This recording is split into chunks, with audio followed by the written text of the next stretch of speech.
Coming up on the Making Waves VO podcast. I would take a break. It has been amazing. Spend 4 hours working a day in your studio and then go out and make dinner. Enjoy your family. Go for a walk. Go outside. Making waves. Making waves. Making waves. Making waves. Making waves. Making waves. Making waves. Making waves. Making waves. This is the Making Waves VO podcast with Kevin Kilpatrick and Bobby Maxwell. It is indeed the Making Waves VO podcast. So excited to be here with you today. By the way, the Making Waves VO podcast is presented by our good friends at Full Compass, fullcompass.com.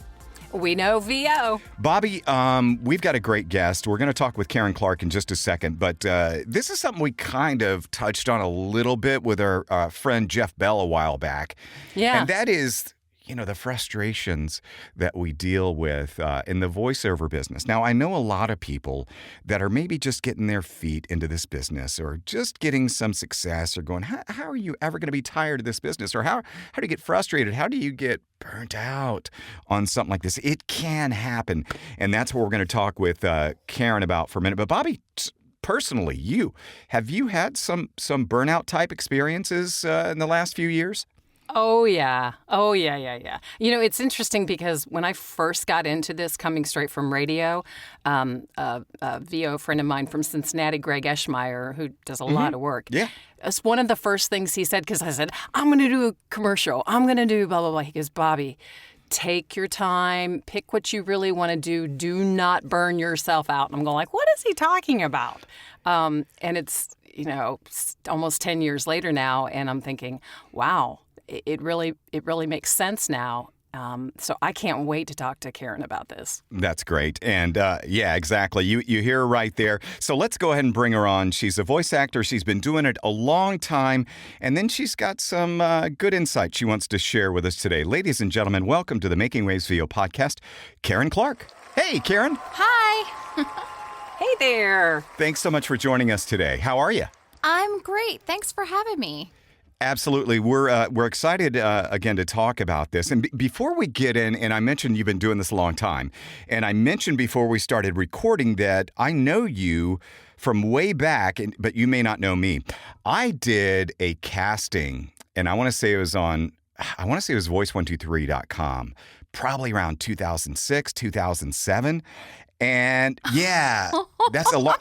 And you were shortlisted in that casting, and I did a little bit of a deeper dive on you, and I'm like, oh, the hip chick, and I remember that was your branding back then, and yeah, and it didn't work out, you know how that goes. The client ended up going another route, but that's how I know you, but don't know you, is like I had cast something, I don't remember what the project was. Oh my gosh, that is over so a decade crazy. ago. So let's talk Was about... it automotive, Kev? It probably was automotive, most likely. Although I was working on a variety of things at the time. I was doing some animated toothbrush, some talking toothbrush projects at the time, too. So I don't know what it would have been. But Caryn, tell us about your incarnation into the voiceover world. When did you get started? What time period was that? Well, it was about that time. So I started looking into voiceover around 2005, and I had a real job. I was working from home for a very large major insurance company as a writer, a marketing writer.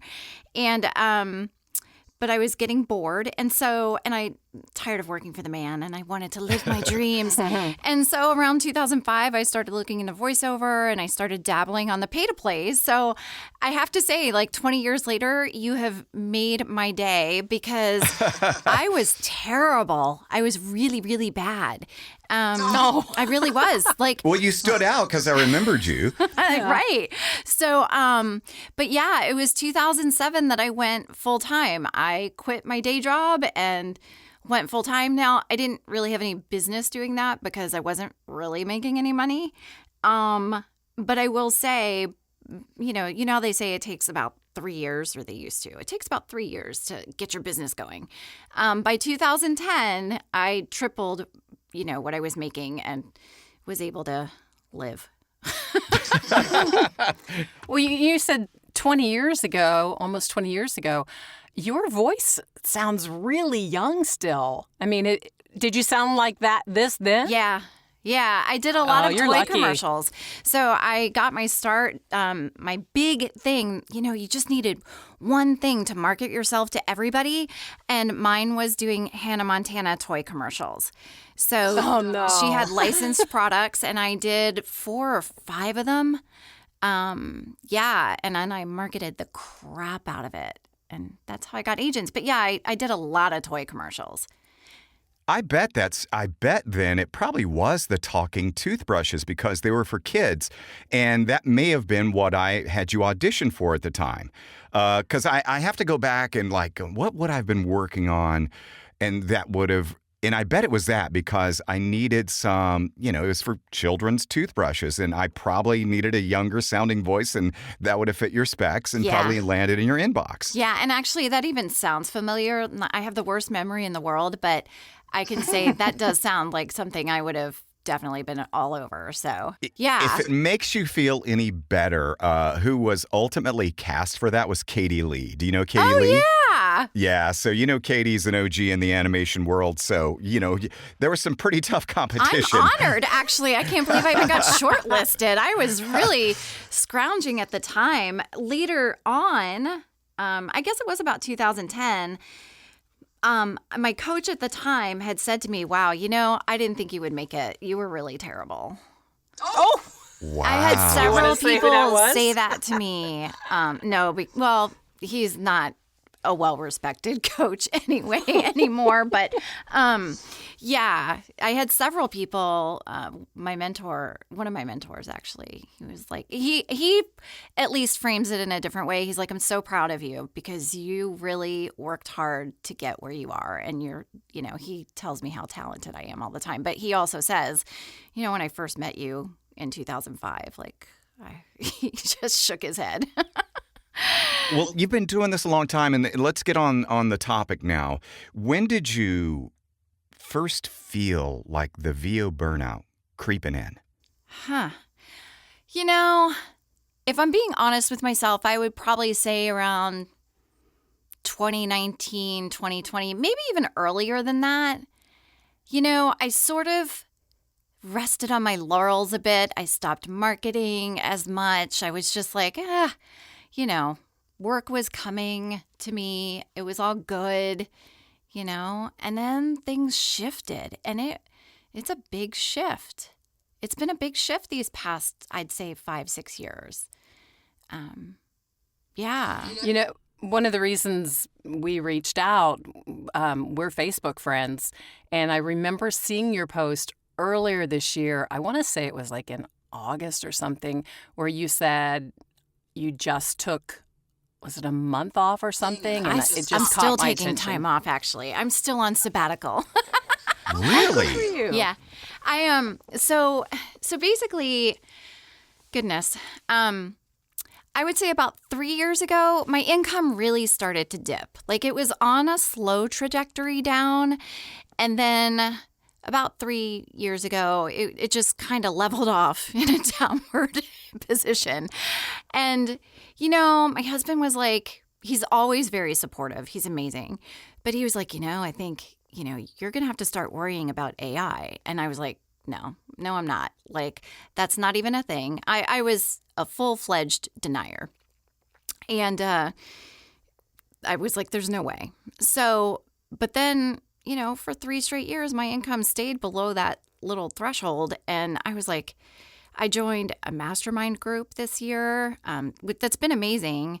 I've pulled out all the stops and things just weren't changing. So by July of this year, it was sort of like a domino effect of things happening. I got a new agent. It was a regional agent. I love regional agents.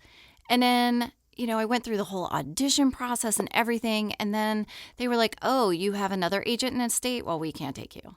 I'm like, seriously? It just seemed like there was just one thing after another where I was just hitting these walls. And I remember it was a Tuesday in late July and something happened, but I think I've blocked it out because I was just like, that's it. I'm done. I'm done. I can't do this anymore. And funny enough, I went to ChatGPT, that I call Chaz. And I said, Chaz, I'm stuck. I'm laughing because I was just sharing with Bobby right before you came on that I use it a lot, but I call mine Chet. Oh, see? Chet and Chaz. All right, go ahead. So I have it up here. I was like, hello, Chaz. Like, I was like, I'm really feeling down today, And I think part of it is that I will reveal I'm almost 54. And What? Yeah, No way. Yeah. And I have very few, earning years left. My husband can retire. He's probably going to retire in like 5 years. And, I just this is the time where I'm supposed to be, raking it in.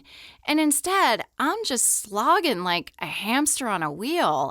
And it's not really been a lot of fun. And I've tried everything to dig myself out of the hole, coaching, direct marketing, social media marketing, PR, auditioning like a madwoman. There was one month I did 180 auditions. And my booking ratio was terrible. And, so then I go back to coaching, right? Like, it's got to be me. It has to be something I'm doing wrong, and I couldn't figure out how to fix it. And I still quite haven't figured it out, but, Chaz was like, look, you're not a failure. You're in a season. And it's okay. He really, Chaz, they give you the pep talk. But then I told him, I was like, look, I don't want your fake positivity, by the way.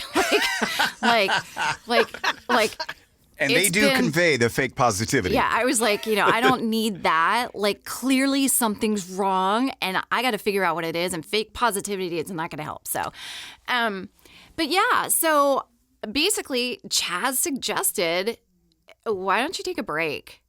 Like, take a little sabbatical. And I was like, okay, well, what does that look like? Mm-hmm. And we literally laid it out week by week, where I know, it's crazy. Week 1 was like, you do absolutely nothing. I didn't even come into the studio.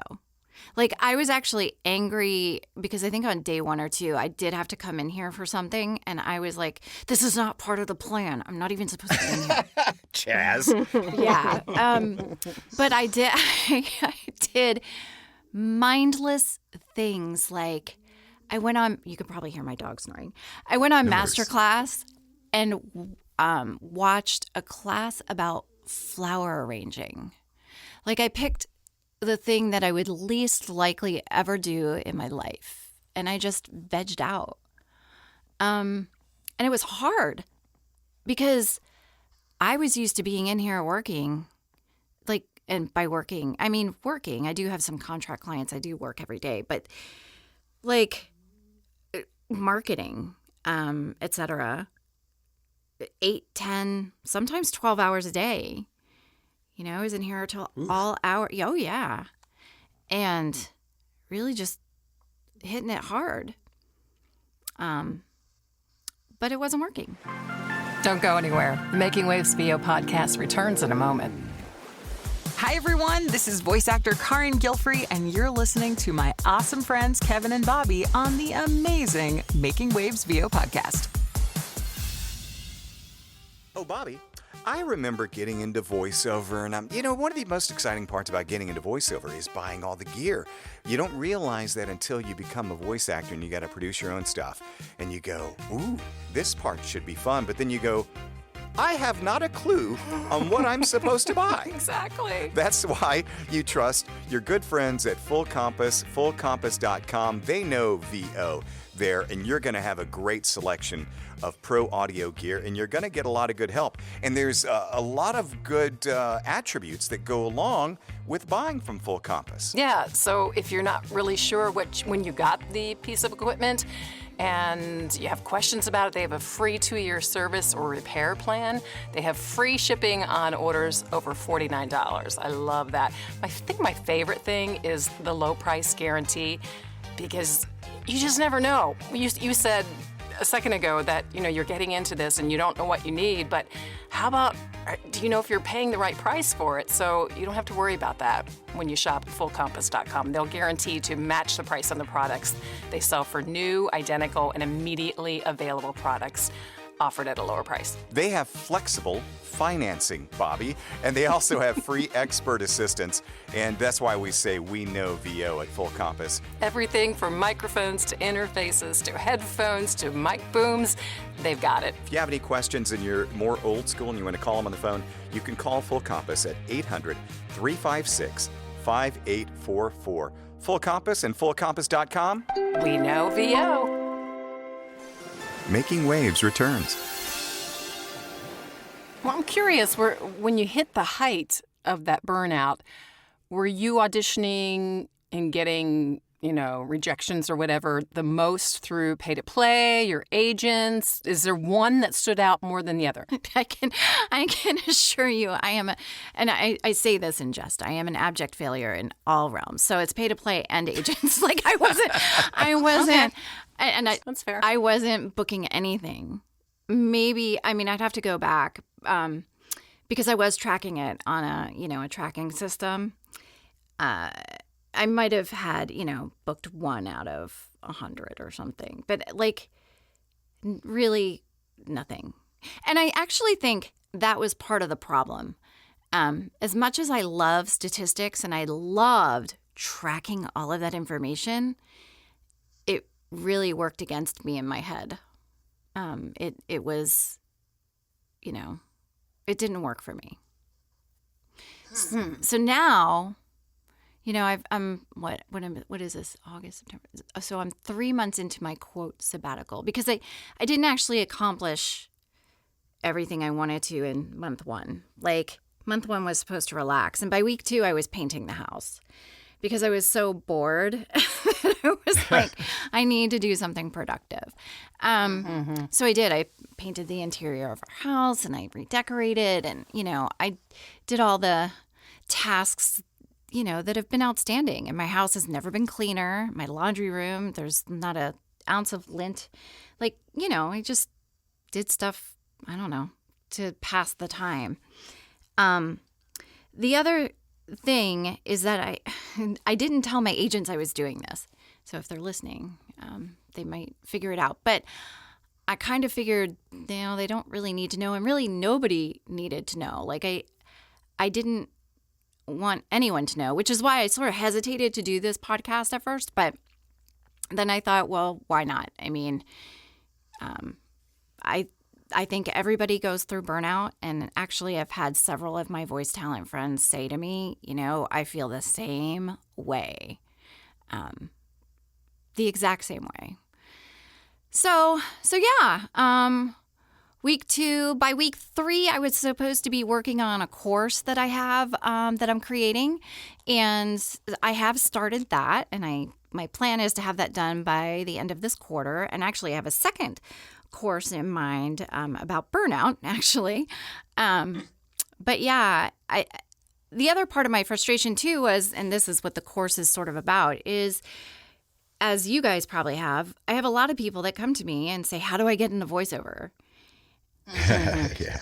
And honestly, I tell them don't. Same. It would be the last thing I would recommend. And they're just like, what do you mean? And and my course isn't, going to be like negative Nelly about don't get into voiceover, but it's going to be, more about why do you think you want to get into this career? Because this is what it's really like. And here's the future, if I can predict the future, which I can't, but I can, kind of see that, I am now an AI believer, and I do think that it is going to affect this industry a great deal. Wow. You're talking about, you've kind of been doing the slowdown and you've kind of pulled back over the last few months and going dark, as it were, in a lot of areas. But you did mention you've got some, contracts that you still have to do work-wise. When you did do the slowdown, when you did do the break, the sabbatical, did you experience any emotions that surprised you? Like, did you feel guilt, relief, pure joy? Like, what were those feelings like as you went through that? That's a great question. So first of all, I should say in that first month of the sabbatical, it was my highest grossing month of the year. Of course. Of course. Yes. I made the most money I've made all year in that month. That's great. But the emotions, you know what? It was sort of like a grief process, maybe. It's kind of weird. Because I really entered it thinking, I'm done. I'm not coming back to voiceover. And then I was able to sort of, take a step back and go, well, maybe I can pursue certain genres of voiceover. And maybe I can just do it the way I want to do it instead of listening to all the noise on social media that tells you what to do. That was the other thing. So yeah, I did. I experienced a lot of emotions. I was really sad. I mean, I literally said to Chaz, I'm sad. This makes me sad. I've worked, I would talk to my husband about it and just start to cry because, I don't want to give up my business. I've worked really hard and it's when it's good, it's good. It's a lot of fun. But when it's bad, it's terrifying. It is. It's terrifying. And like I said, if I had known in my 30s what it was going to feel like to be in my 50s and not have a decent income as a college graduate, you know what I mean? Like and 20 years in the business that I built, and I'm not sure I would have believed it, but yeah, terrifying, sad. I'm, sort of also like, well, what do I do? Because I've spent 20 years in voiceover. So my options are pretty limited. My transferable skills, I mean, I was a writer before, but it's pretty limited, So, and one thing I didn't do, which was a disservice to myself, was when I started in this business, I didn't learn anything about production. I didn't come from a radio or broadcast background. I was a writer. I was a writer for an insurance company, right? So I had never even been in a radio station. None of that. So I didn't learn production. And I mean, I have some very basic production skills, obviously. I can edit and, but I don't even have that. So if you're going to get into voiceover, at least pick up some engineering skills.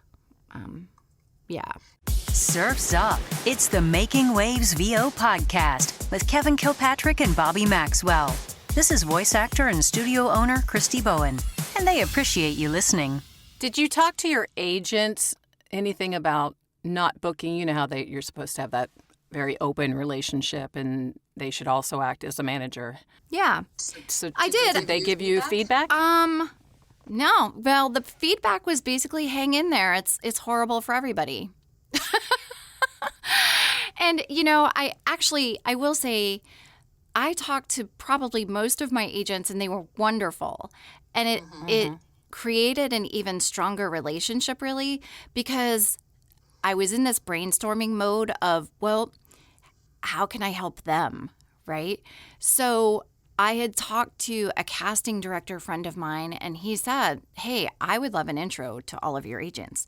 So that actually gave me an in, a reason to talk to my agents and say, I have this great casting director friend that you might like to work with. Do you want me to make that introduction? And so I was able to do that. And actually, one cool thing that came from that was there is another casting director who is very prominent in our industry, and we all love her. I wasn't getting her auditions anymore. And the agent that I was getting them from, for whatever reason, wasn't sending them. And I was distraught because I really wanted these auditions. They're really, really great auditions. Sure. So, in the conversation about casting director number 1 to one or two of my agents, I said, do you ever work with casting director number 2 as an aside? And they were like, oh, yeah, we did for a while, but we don't anymore. And, and I was like, they're like, yeah, I keep in touch, but yeah. And I was like, well, maybe you should get in touch with her now. Like, I think that would be great because I would love, to get those auditions. And that agent did. And now I get those auditions. So I know I actually I made it happen. It was pretty amazing. I actually just did one of those auditions today. And I'm thrilled.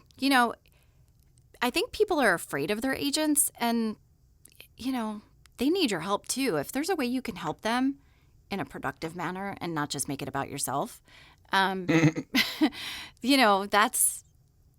a good thing. And offering them up something like a casting director is an amazing thing. They're always looking for auditions. That's great, Caryn. It's one of the things we, talk about and, say, hey, figure out a way to help them, be of service to them, and they're going to love you that much more. We're talking with Caryn Clark, by the way, and talking about her story of going through a period of burnout in the voiceover world. And when Caryn, and like other folks, has done this so long, something like that might creep in. And what advice would you give to other voice actors about this? Like if they feel it possibly coming on, what would you say to them? I would take a break. It has been amazing, Spend 4 hours working a day in your studio and then go out and make dinner. Enjoy your family. Go for a walk. Go outside. That was the other thing. I leave the house. I wouldn't leave the house for 4 days.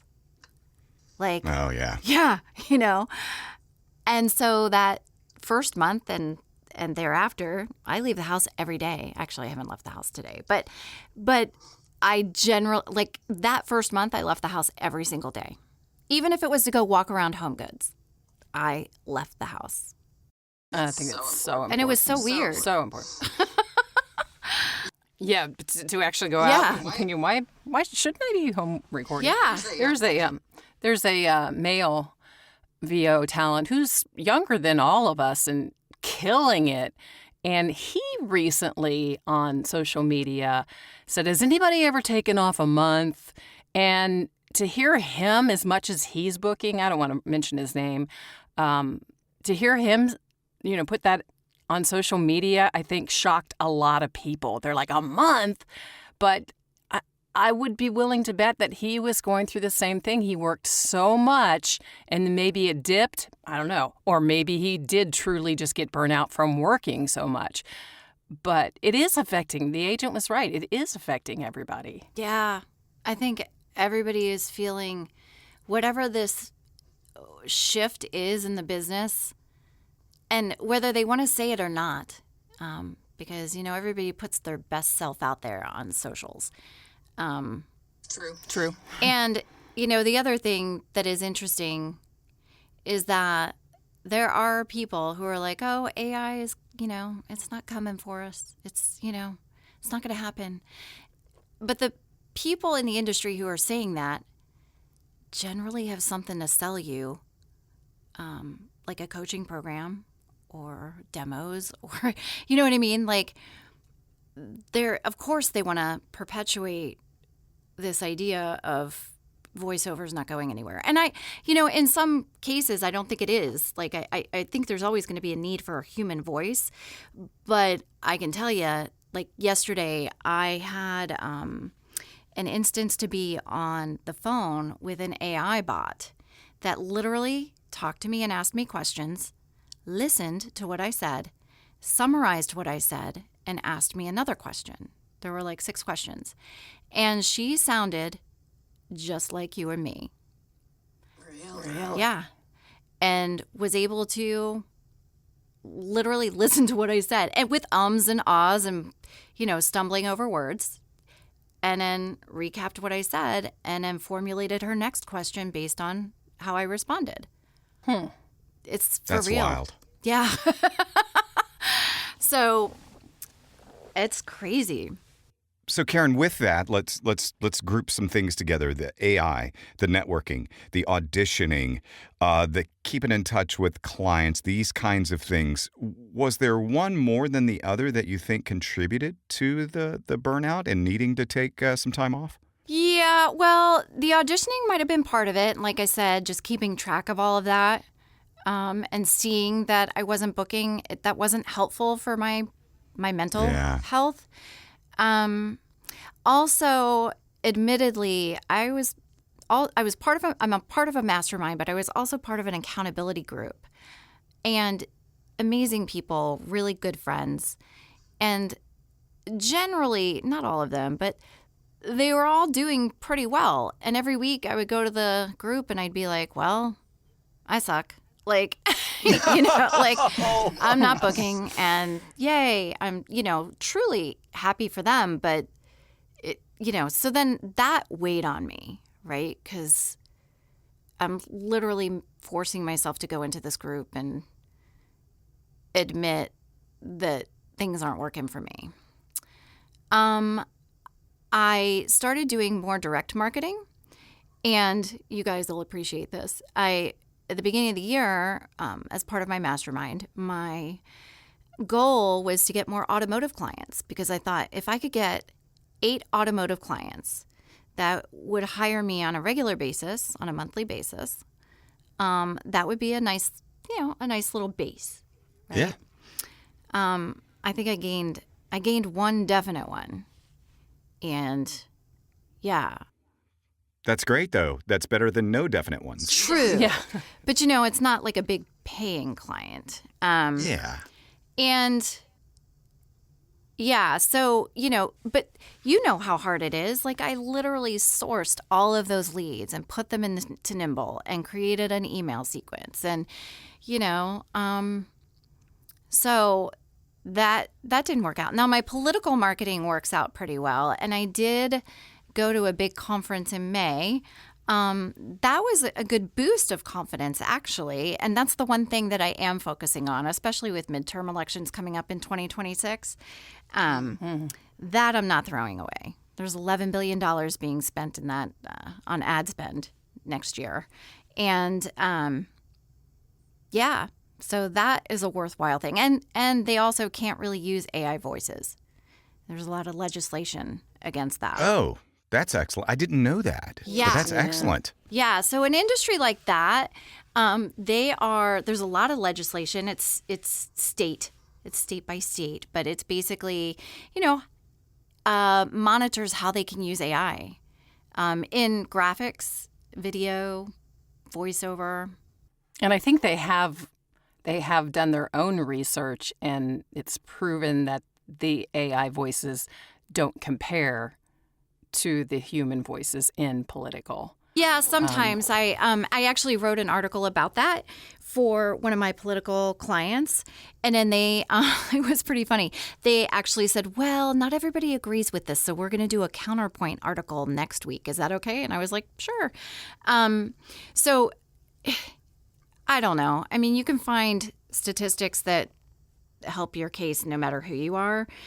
I do believe that a human voice is better, obviously, but when it comes down to it, it's all about the dollar. It's all about budgets.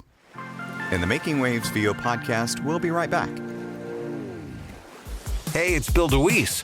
You can splish-splash around in voiceover, or you can make some waves, like my good friends Kevin and Bobby, on the Making Waves VO podcast.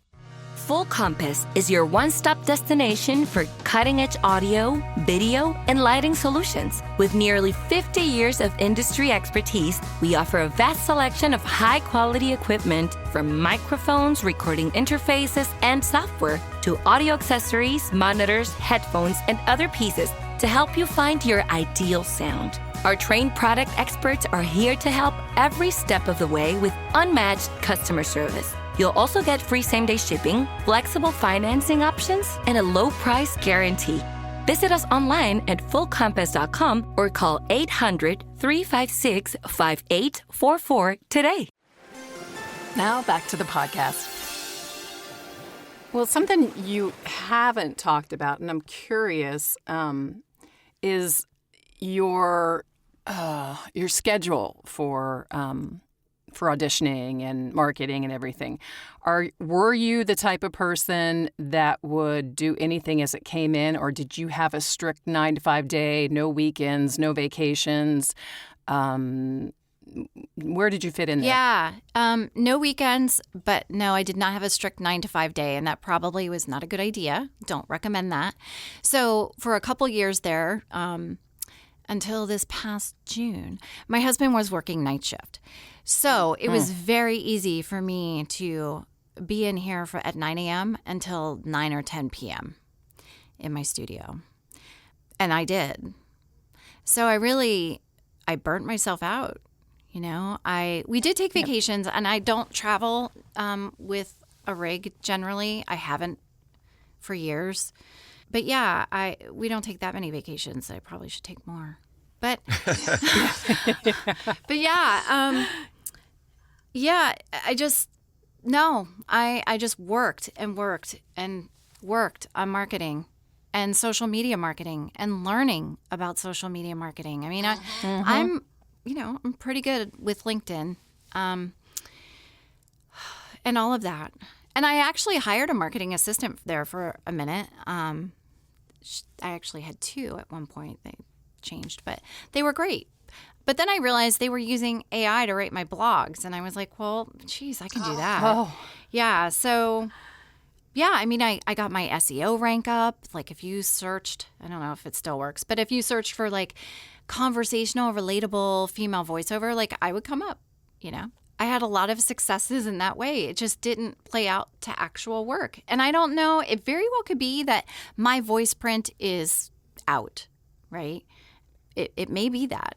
I'm not giving up. Like I said, I'm still doing political work. I still have my clients that come to me and, still pursuing things. I'm just not actively marketing myself. I will keep up my nimble sequences as far as like sending to current clients and different genres like political, but I'm not posting on socials. As a matter of fact, when I took my sabbatical, I left Caryn Clark Facebook and created, my real name is Caryn Flynn. I created a Caryn Flynn Facebook and I added just my friends there. I didn't want to see anything about voiceover that first month. Wow. Yeah. Wow. We're going to get a nightmare session story coming up in just a second. I've got a final question, maybe a final question. I don't know. But in this business, for people that are doing it, and they're doing all the grinding things that you were just talking about, all the marketing and audition, all these things, what would you suggest to them that they can do regularly? I know you mentioned take time off, but do they need to slow down a little bit? Because in this business, we hear grind, hustle, market. I mean, do you regret a lot of those things that you did with such zeal? No, because I wouldn't have known if it was going to work or not. So you had to be satisfied. Okay, I'm putting in all this effort. Yeah. And then you got burnout and you go, okay, at least I know. Yeah. Like I had to try all the things to know. And, I would say, yeah, definitely set parameters for your time in the studio. Like Bobby suggested, 9 to 5, or I would even make it shorter than that. I would make sure you go outside every day and actually leave your home every day. Like get in the car and go to Home Goods. That's my favorite store. Or, or Costco. I would I actually really started listening to a lot of podcasts and not about voiceover. So that's one of the other things I've done in the past couple months, and I am completely obsessed with health and nutrition. so yeah, like, and then even the masterclass stuff, like I did things and I am doing things that I would never dream of doing. I started a bunco group with my friends. So they come, they come over every month and we play, well, we haven't played bunco yet, but we're going to. We usually just chat. But, you know, and I make little appetizers and stuff. I went to Hobby Lobby. I have all the fixins here to make a beautiful fall wreath, you know, which I would have never done. I don't even know what I was doing because I wasn't living life. I was just working. I was slogging away and I was missing out on all these cool, fun things. Mm-hmm. While keeping in mind that you're in your 50s and knowing, you know, there's only so much time ahead and not wanting to regret it in 10 or 20 years. You know? Yeah. So, yeah, I was, oh my gosh, Oliver, my dog is snoring.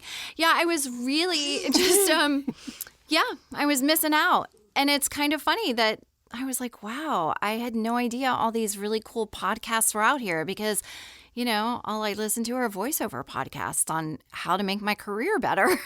You know, I even looked at, you gotta like, step away. Yeah, I even looked at like career coaches and I was, you know, I'm never shy about sinking money into anything because I feel like, you know, you do have to invest in yourself. But gosh, really all I needed to do was step away. I feel so much better and so much lighter.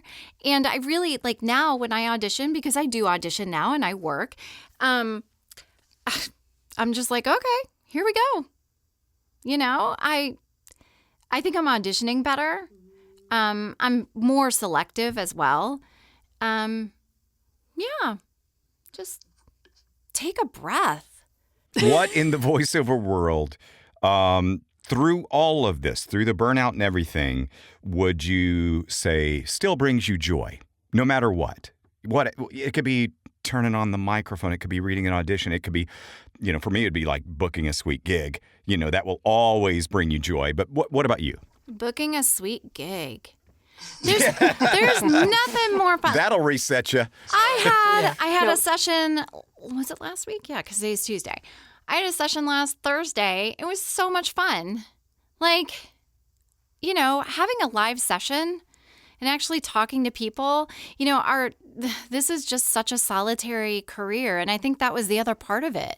Like, I just feel like I'm stuck in my padded room talking to myself all day. And there's a whole world out there of people that you need to talk to. And yeah. So, yeah, I love live sessions with people on them. They're fun. Excellent. Bobby, anything else?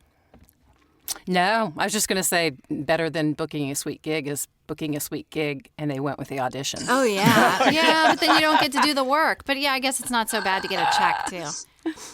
Yeah. That is one of the things, though, because, you know, like I said at the top, Caryn, you know, Bobby and I have gone through this ourselves and we, you know, we talk to each other about these things and we'll try to pep each other up. And the one thing that will right that ship is booking a sweet gig, you know, all time. So we've all had the sweet gigs, right? We enjoy those. They're fun. They pay the bills, all these kinds of things. But what about those sessions that couldn't have gone much worse? Caryn Clark, would you please favor us with a nightmare session story? Nightmare Sessions. So, yeah, your favorite. Oh, my favorite? It's not really my favorite. I was mortified. Well, that's the one we want then. That's the one. I had a really great client and, you know, obviously we always record a backup. And this was actually not a Source Connect session. Usually for that client, it was Source Connect recording a backup, but this was not a Source Connect session. The onus was on me to record. We got done and I had not hit record. Oh. And it was literally, it wasn't even, God, it must have been like 4 years ago. So, I mean, I was seasoned enough to know better. It had never, ever happened to me in a session. And I was mortified. I was just like, I have bad news. And, you know, she wasn't happy. And I sent her an Amazon gift card. I apologized profusely. Like, and I will say, like, she's not hired me again. And I actually have even addressed it with her because I thought, well, what do I have to lose? She's not going to hire me. Like, she already isn't hiring me. So I, even like a year or so later, I was like, hey, I realized you haven't hired me since that session. I just want you to know how absolutely sorry I am. And she seemed to think like she had forgotten about it. But I don't think she did. So yeah, that. How did you remedy it though? What did you have to redo the session? Yeah, we redid it really fast. Wow. And I kind of, I sort of have an audio memory where, I know what takes they like. So I was able to redo it fast, but it probably wasn't as good as the original. But that it's not the first time it happened to them, though. Yeah. Don't you think? No, I'm sure. But, some clients, they're super particular. Yeah. They have a lot of, T's to cross and I's to dot, and the last thing they need is the client screwing that up, and or the voiceover screwing that up, and yeah, so, yeah, that was bad. Yeah, that's gut-wrenching. I had a similar situation where I had a live session and my computer had been on the fritz and it had been acting really weird. And so shortly before the session, I rebooted it because that seemed to cure all the ails at the time. I've since gotten a new computer.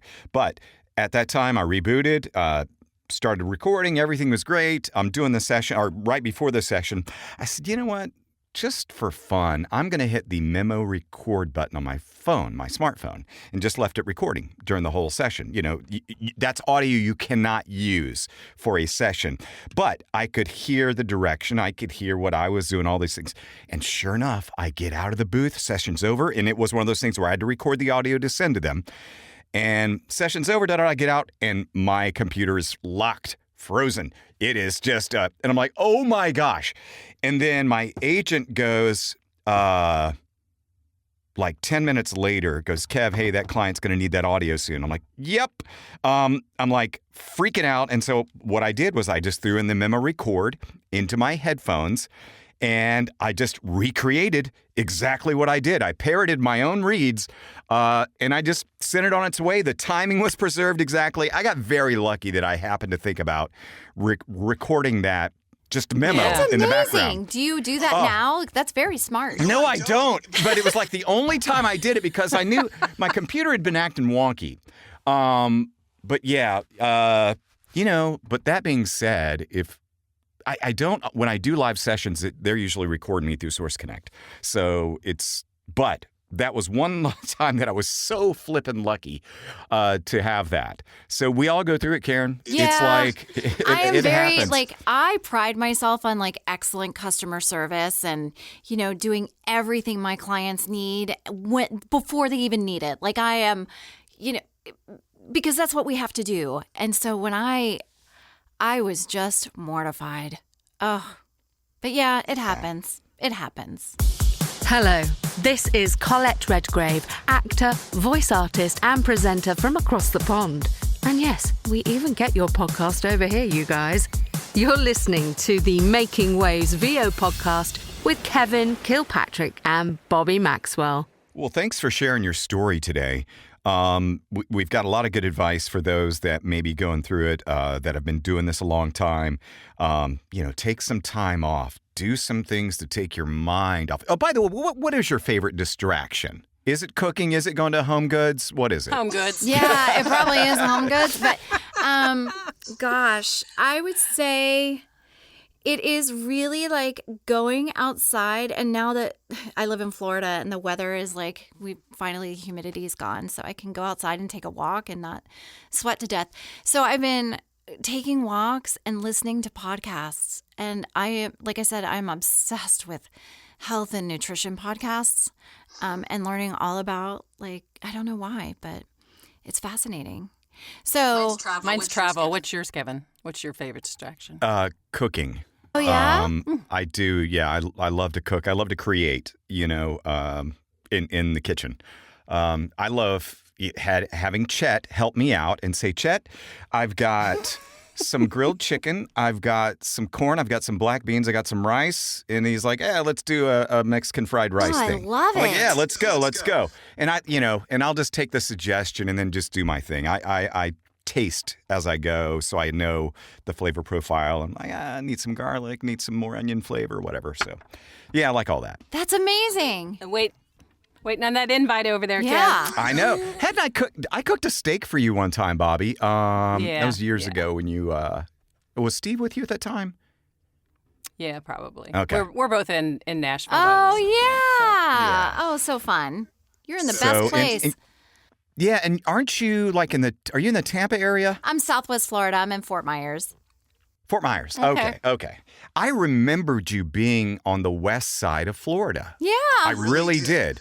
From way back. Seriously. So P.S. Your marketing and your branding is working because I remember all these years later. The hip chick voice.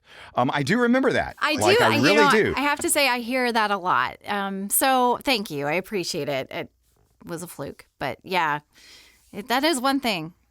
Very cool. Well, thanks so much for taking the time out today. Thank you for having me. I hope it's helpful to somebody.